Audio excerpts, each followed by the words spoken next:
Ayan po. Halos alas 11:30 o mag-aalas 12 na. Ang tanghali. Binalikan ko sila.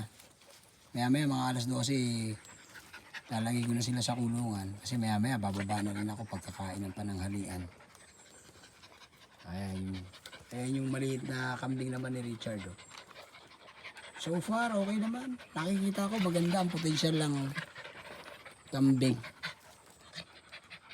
Napakaganda. Ayan. Kahit medyo native ito, siguro, may awa naman ng Diyos mapaparami ko ito. Salamat. Antabay na lang kayo sa mga susunod pang mangyayari. Shoutout nga pala sa mga kasama natin na palagi nagla-like at nag-share ng ating mga video. Thank you po ha. Brad Abu, thank you ha. Brad Julius, kamusta ka dyan sa Nueva Vizcaya? Benz, kamusta Benz? Magbagong buhay na. Sige.